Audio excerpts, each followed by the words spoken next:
Hey guys, welcome back out to Harvest Hills Ranch. Back in the home gym today, and we're going to be taking a look at band exercises. And this is going to be the first progression once you've decided to move away from body weight activities or progress above body weight activities. Bands are a safe, excellent way to go about doing that. Hey guys, I am Dr. Arland Hill here with Leah Hill, and we have a passion for all things nutrition, health, and wellness related. And today we're going to be talking about some lower body band exercises that are easy to implement and that I would consider to be fundamentals. Right, they're Leah-proof. They're Leah-proof, right? And so, as Leah is getting back into her exercise program, I wanted her to join me again today because she's going to be a great illustration of, just like you, someone who's trying to get back into exercising, or maybe you're trying to start exercising for the first time. Leah is getting her feet back wet with exercise again, and she's a great analogy for you guys. Now, again, we're going to be talking about band exercises today, and we're going to be focusing on a specific type of band, which are the longer round resistance bands. Now, these, as I've talked about in other videos, and if you do any search for a pair of these, you'll find that these come in multiple different lengths and strengths. So I'm not going to rehash that. However, what I am going to share with you is that there is more than one definition for bands. So you have the ones that I was just mentioning here. You also have bands that are tubing that you can put handles on the end of, or you cannot put handles on the end of. We'll put those over to the side over there. Didn't expect me to do that, did you? No. No. And I didn't like that one, I guess. and it's rubber, right? It's hitting a rubber floor. It's not hurting anything. The other one that you can use, and I tend to use these often for smaller muscle groups. These are called TheraBands. They're more of a flatter band, if you will, but same idea, different colors equal different resistance. And then you can have these smaller, round, connected bands that are similar to the one that I just had, but they have a bit more resistance on them. And again, these vary by color and elasticity as well. You'll find the thicker, the stronger the band is. So point being on all of this, as I'm giving you this intro, is that you can use any of these bands for what we're going to be talking about, assuming that they stretch far enough. Now, what I'm going to show you for this band, these exercises, you're not going to be using this band for. However, you may use this band for some of these same types of exercises, or the one that went flying. So, all right. So anyway, guys, here's what we're going to be doing today. We are going to walk you through some of these fundamental lower body exercise, and we're going to be using a fairly low intensity band. I think this one it ranges, as it says on here, between 5 and 35 pounds. The longer you stretch that out, the more tension there's going to be there. So with that being said, Leah, let's walk these guys through these exercises. I'll chat through them and you demonstrate. How about that? All right, so here we go, guys.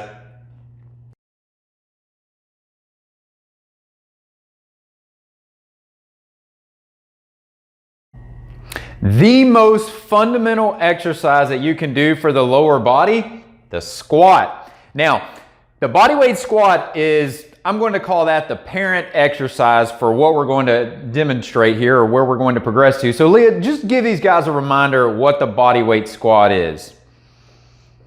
Right? So all Leah's doing right here, and this will tie into what we're going to be talking about here in just a moment. All Leah's doing is placing her feet flat on the floor, balancing herself, and just bringing the body down, bringing the pelvis back. And as she's coming back up, she's pushing through the front portion of the leg, the quads, but she's also using the hamstrings and these glute muscles to contract as well. Now, once we get to the point where we feel comfortable, we can do a couple of sets, 10, 15 of these in a row, no problem. Now we're going to add the band into the equation. And Leah, show them how to set the band up here. And actually, let me have you turn and face me, if you will. Sure.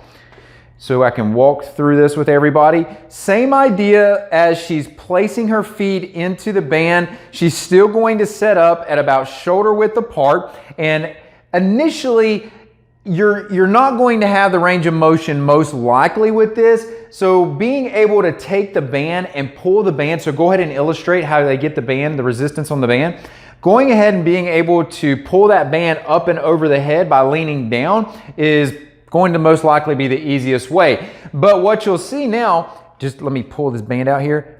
You'll notice that there's tension in that band, right? And so we've got that band at its longer point of elasticity. I mentioned that this band was between 5 and 35 pounds. So at the top of the movement, this is adding approximately 30 to 35 pounds of resistance at the top of the movement. But now, go down for me, Leah.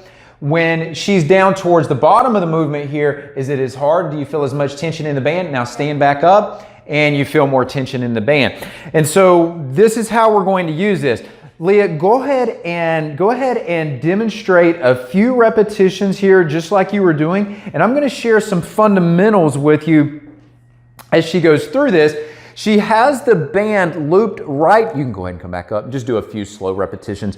She has the band looped through the middle of the foot. And that way, whether we're talking about on at the ball of the foot where we have what's called the transverse arch here, or whether we're starting to cross back into the other two arches, the band needs to sit in the middle of that. And the great thing about the band in this is that it's almost a barometer, if you will, of are you doing the activity correctly? Because when you look at the band from the side, you'll notice as we illustrate right here, it is fairly straight, going in a straight line. So go ahead and do a squat for me, Leah. And you'll notice as she goes down, it stays mostly straight until she gets fairly lower, and then the tension comes off the band and it begins to go forward. But the reason I bring that up is because that illustrates that you're keeping an adequate positioning of the pelvis and the chest together. And we want to make sure that as we go down, actually, I'm going to illustrate this with you. Go ahead and do a rep. We want to see that the chest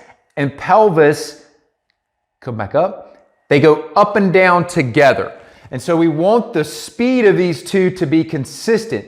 If she goes down and the pelvis starts rising up faster than the chest, that's not an ideal situation, or vice versa. And so point being on this is a great way to implement some additional resistance with the banded squat. Now, and it actually helps you make sure your posture is correct as well, because if you start going out of the natural tension of it, it'll pull you forward or pull you back. So right, kind of help that mental check.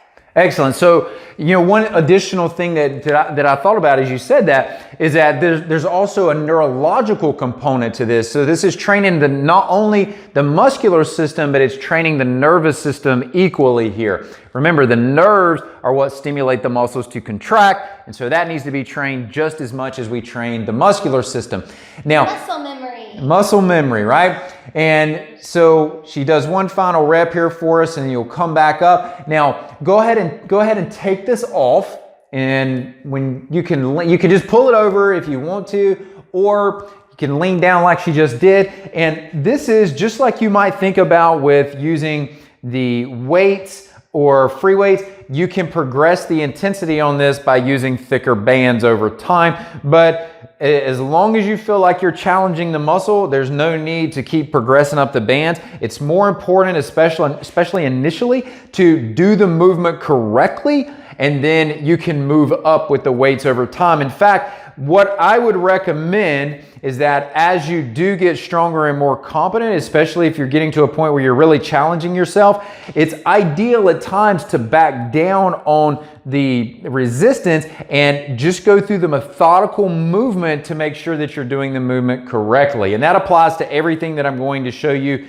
in this video and in other videos where we look at other body parts and other resistance apparatus as well. Now, one quick point on this, and there's a lot of variability to what I'm getting ready to say, and then we'll march through the other exercises pretty efficiently here. As far as sets and reps, as you're getting going, it is definitely better to do more repetitions versus fewer repetitions. And this all goes back to what Leah mentioned with muscle memory and inherently training the neurological connections between the brain and the muscles and back. This whole communication of what's known in the science world of afferent and efferent and all this stuff that we don't need to get into because it doesn't matter to day-to-day activities. But point being is that you want your nervous system to be as trained as your muscles, and the only way you can do that is through repetition. And so 10 to 15 reps, you may find 3 to 4 sets, wherever you feel like you're being challenged at, that's where we want to go to with this, okay? So that's the first and the most fundamental exercise. Now, where we are going to go next, that was the squat, right? And so here's the real world application of this, guys.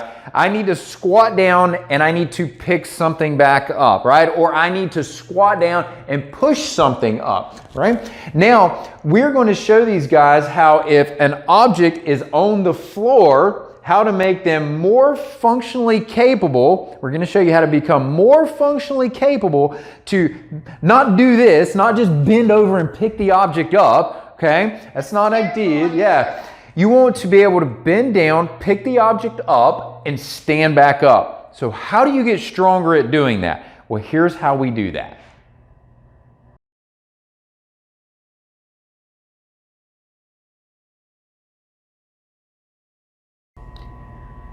In the banded squat that we just illustrated, the resistance was coming from the top because the band was wrapped around Leah's neck. The resistance was coming from the top and pressing down.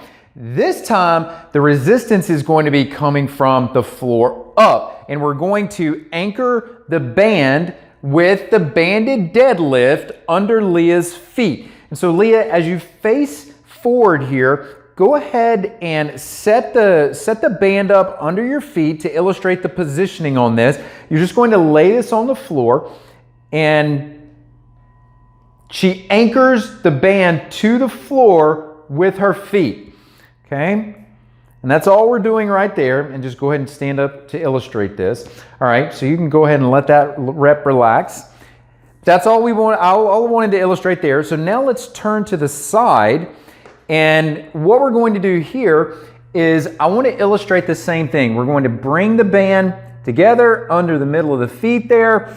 And we're just going to do a traditional grip on this. And the reason that this is important is you're just grabbing that with your hand there and bring as we come back down again. And so one of the things that I want to do, Leah, at this point, the legs are fairly close together, but we could also, if you bring down and relax the band a bit, we could also widen the stance out. And so now we're more under shoulder width here, and we have what would be more likely an ideal if Leah needed to pick something up from the ground. This would be a more likely stance that she would be in. So again, the idea is that we're increasing functional capacity here. And so Leah, go up and down just a few times consistently and slow. And as she's doing these reps, I want to point out a couple of critical things here. In just initially looking at this, it may look like all she's doing is driving through the front portion of the leg here. But where do you feel this at? My glutes and the front of my thighs. The glutes and the front of the thighs. And a little bit in my ankle. A little bit in your ankle. And so let me actually touch on all these real quick. So what she's noticing in the ankle here is lack of mobility in the ankle, which is affecting her ability to get down comfortably and your ability to get lower and more comfortable, right? And so she's feeling this in the front portion of the leg here, which she's pushing up through that. But here's one of the key things that we want to keep in mind with this.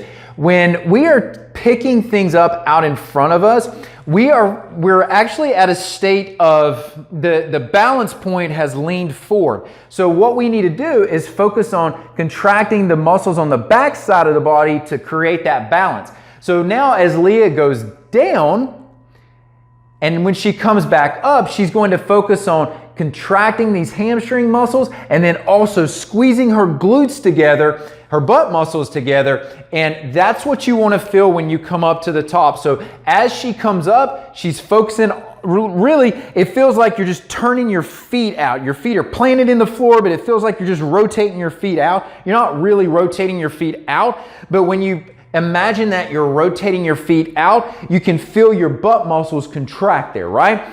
So that should be the emphasis as you're going through this, is that you're contracting these muscles on the back side here. Those glute muscles become very, very important.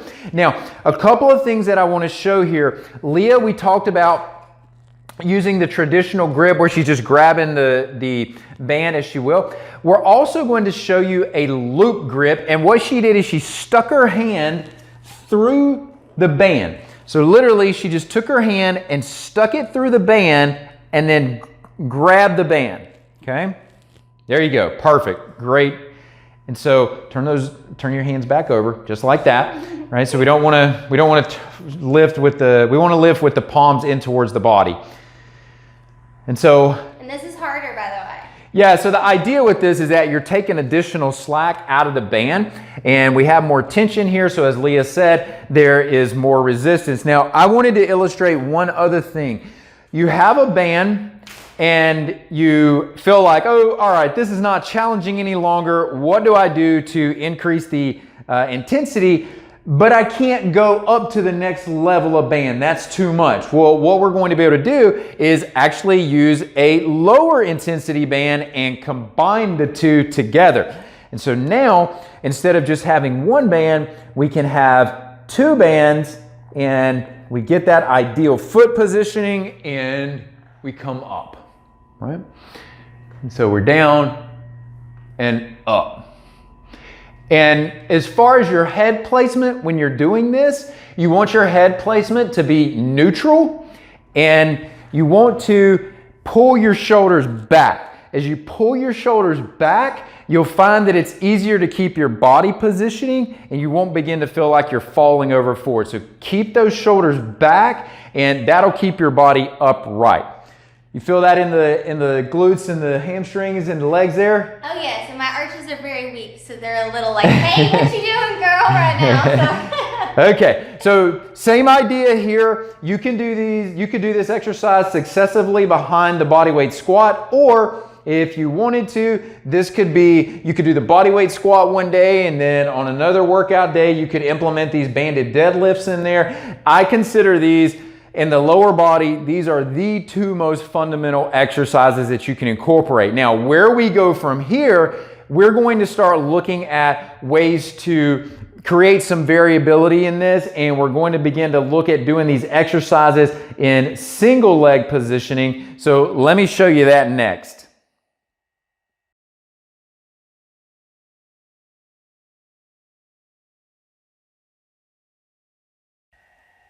Let's take a look at the single leg squat, single leg banded squat. And for this one, Leah has volunteered me to demonstrate for you guys, so I'm going to make that happen. So what we're going to do on this, first of all, we were looking at the banded squat earlier, and we have a neutral position with the feet, but everything is staying in alignment as we go down. The head, the chest, the hips are all moving up and down together. Now, the setup, and you'll see why that's important in a second, the setup for the single leg squat, we're going to take the band, and we're just going to place the band right under the arch of the foot. And you can just do it as I shared with you here, just drop it down and step on it. Or you can come down and just kneel down on the floor and put it right under where you want it to be. Grab the band, right? And we can do this one of two ways, as we were showing earlier. You can grab the band with just a regular grip, or you can do more of a loop grip, put your hand through it, and then grab the band and pull it up. Either way works fine. The loop grip is going to give you a bit more tension on the band. And what you're going to do from here is, if you just look at everything as 90 degrees, so 90 degrees here, 90 degrees here, what you're going to do from this position is just stand up. All right, that's your single leg squat. Now, the reason I brought up the traditional squat, the bodyweight squat, and I made mention that everything is going up consistently in a pattern together. Everything is moving together. And you don't want to be leaning forward, leaning back. You want everything to be nice and smooth going up. With the single leg squat, however, you can change that. You can add some variation in here. And what I mean by that is because you have the trailing leg stabilizing, when you come up, you can lean more forward, or as you're pushing up, you can lean more back. Right? So there's a variation there. You have a neutral position that you can come up from. You have more of an anterior forward leaning position that you can come up into, or you can push back when you do this. Now, the difference on these, and you'll feel this when you do the movement, is that you're going to target different muscles. When you're pushing more forward, it's going to be more on the front portion, on the quads here. When you're pushing back, it's going to be more on these back muscles, the hamstrings, the glutes. It really depends on what your target is, but I would say before you get into really focusing on these variations, just get comfortable. Just doing straight up and down. Straight up and down, right? Learn. Another piece on that is great to mention, just as I'm getting back into this, is balance reasons. You want to make sure you're on that toe box, and that is your flex point, and you'll always have that direct center of balance, and you don't feel wobbly or out of control. So once you feel like you've got that position down, then it's fun to do the back and the forward. Yeah, and I just want, so we don't create any confusion for you here, when Leah makes mention of the toe box, what she's talking about is not, it's the back foot, right? It's your trailing leg that she's referring to. It's not the forward leg. The forward leg, when you want to keep that foot firmly planted on the ground. You're pushing not through the heel, not through the balls of the feet, through the entire foot. You want contact to be through this transverse arch, through these lateral arches, and through the heel back here. Those are your contact points for the feet. And so when you come up, where you start with this is just this position right here. Right? And you'll notice, just like she was saying, you roll up on the ball of that foot, and then as you go back down, and then you just flex up, right? But the lead foot stays firmly planted to the floor, and you're pivoting on the trailing leg there, right? And so that is going to be your single leg squat.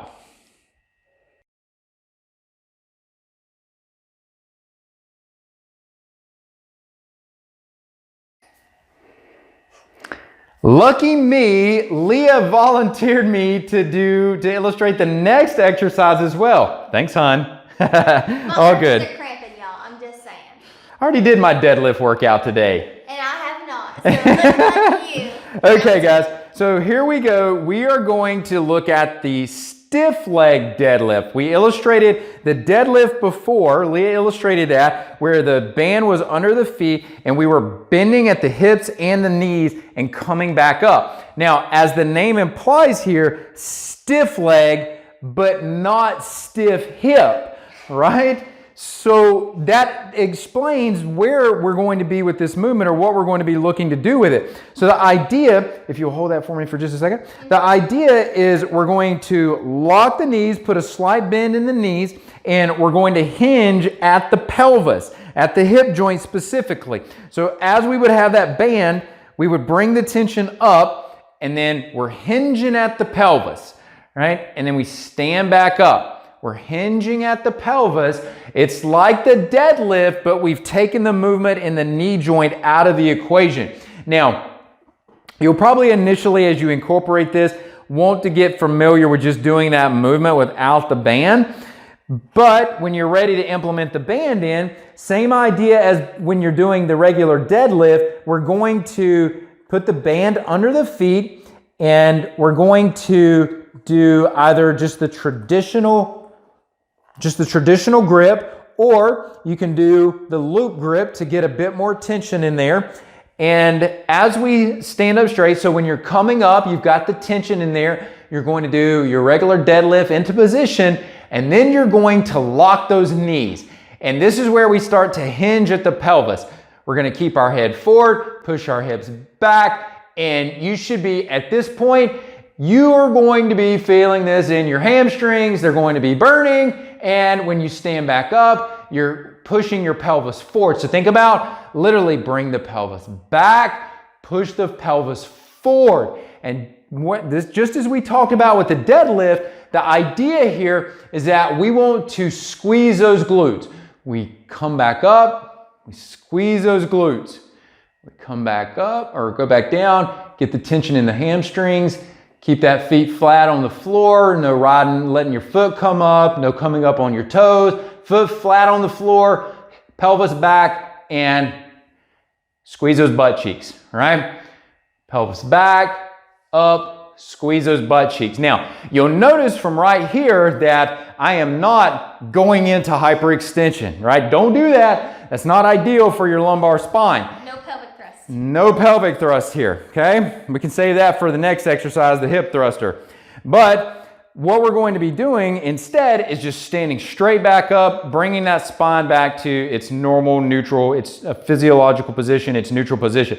So last illustration here, bring that pelvis back and then stand back up, contract those glutes. Bring the pelvis back, stand back up, contract those glutes. Now, some of you, as you're initially doing this, you're gonna get right there and you're gonna go, I'm feeling my hamstring stretch.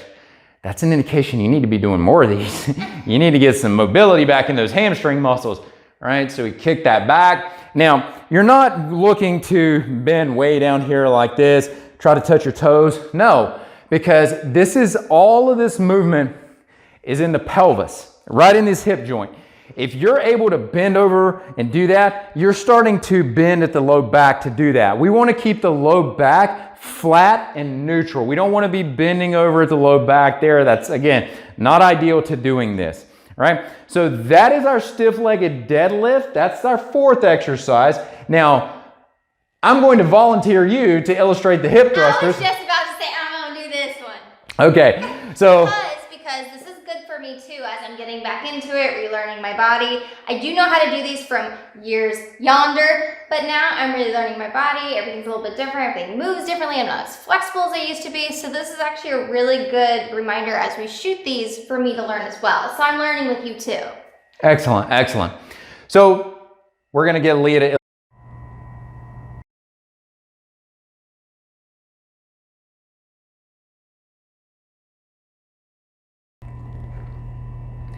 The last exercise we're going to illustrate here is going to be the banded hip thruster. Now, this could also be called a banded bridge. There's other versions of hip thrusters, but I'm going to let Leah illustrate. You'll notice that as she's starting out, she has a yoke position on the band. So we've got two loops here, and one of these is for each foot. Go ahead and stick your feet through those. So she's putting the band or the foot through the band. Right? We want the band to be mid-arch, right in the middle of the foot.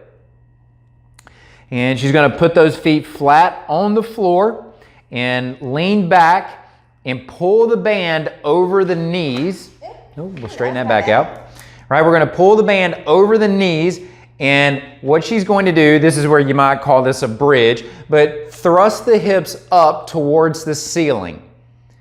And what the band is doing, the majority of the resistance on this, just naturally, as we have illustrated in other videos, even when you're not doing this with the band, you're going to be feeling this on the hamstrings and the glutes. Those muscles are going to be firing hard. You're having to keep the pelvis stable here. You don't want the pelvis rocking back and forth, but this adds an extra element of challenge, because now what's happening with the band is it's trying to pull the knees together. And what Leah has to do is maintain the width of the knees. And to do that, she's having to contract these muscles along the side and down into the back of the pelvis there. This creates some additional challenge.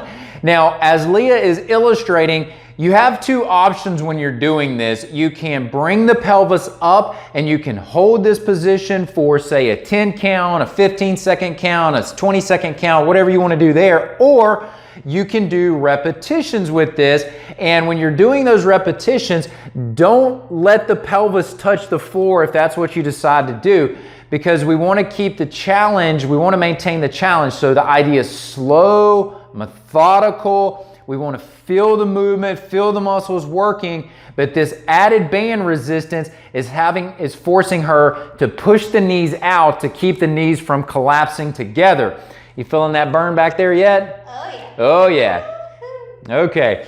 And so that's a great way if you're looking for a finishing exercise. This is a phenomenal way to do that. It's a good stretch too. Yeah.